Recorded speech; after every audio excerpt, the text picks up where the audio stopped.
Good morning, dear students. So, today we are going to read chapter 10 Coming Home to Delhi, and I have already described you the first page. And now I will be reading 106, 107, and 108 page number. So, open your book and start reading along with me. So, we have read in the previous part and the video that there is an author who is going to hill station, and after returning from hill station he has come back to his hometown, that is Delhi. And in train he come across the Yamuna river. He had tea in the train, and he threw some of the coins into the river to be blessed and to fulfill his wishes. And now he has already entered to the old Delhi, from where he is seeing the different monuments made by the Mughals emperor. So today we are going to read the further lessons. So I begin paragraph 4th. At my grandfather's house, the men in my family learned Persian poetry and ate delicate kebabs. The women, though allowed some education, were kept at home for most of the time. When they played tennis, the entire court was cleared so that no one could see them dashing about in flowing saris and tennis shoes. On a cold winter, a fire would fire lit in the drawing room, where 3 benches stood in front of the fire. Here the children, about 2 dozens of us, would sit playing word games. So this is the description of the author's family, that the educations were not given to the ladies. And of course, when it is time for their get together, the children would sit in the fire, and meanwhile they will play the game word. Behind the benches was a circle of sofas and a large chair. It was from here that grandfather held court.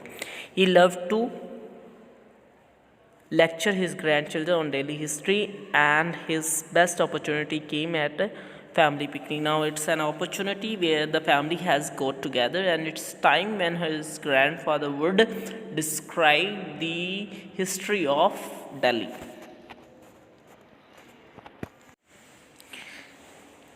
These were held in the winter and during the monsoon season in well-tended garden of 17th century tomb or the 12th century palace.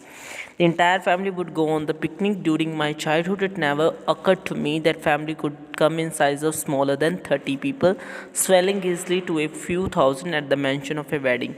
So you can understand that there was a family picnic, and there used to be so many people. We have read in the previous paragraph that there were approximately 12 children. So you can imagine how the number of the family members would come for the picnic. So the author describes that it is very difficult for them to visit any place in Delhi because they were in so many numbers, right? So that's how he describes in this 5th paragraph. Now 6th paragraph, let's read. Preparation for the picnic would begin early in the morning. Potatoes in hot tomato sauce, gold puris, warm moist meatballs, and jars of pickles would be packed along with fruits in large baskets. 2 cars would stand ready, gleaming in the sun. The art of getting 30 people into the car had long been mastered. The first layer consisted of short ladies and teenagers on their laps, went to the second layer consisting of 10 to 12 olds. The third layer consists of all those below the age of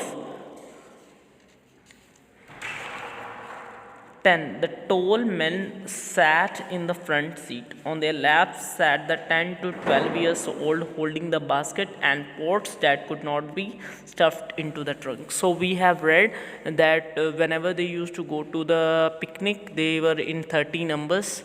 So it was very difficult for them to get into the cars. So the best thing that they do, they sit layer by layer. First the ladies, then the small children, then the children who were aging 12 years old. Now, seventh stanza. Once we reached the gardens of Qutub Minar, the children would rush to climb the sandstone tower while the picnic was laid out on a large cotton sheet. Once we saw all the food laid out, we would thunder down the hundred of steps, jostling and competing to get there first. So, as the food get ready, the children would rush to it, and the foods and the places of my childhood can still be found in Delhi. Mornings still start in haze of familiar smoke scent skyward by millions of stoves and cookers.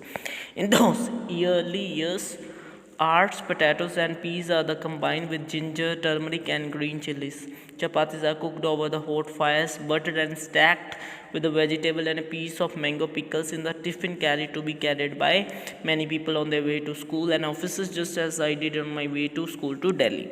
So he described that there was a time when there was a togetherness, a lovingness in everything that the family could do.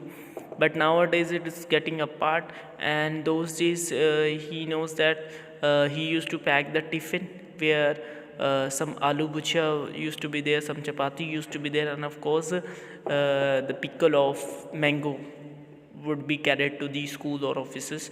But now he still remembers as he lived in Delhi, but all things has gone, and this was the only story of how he come to Delhi.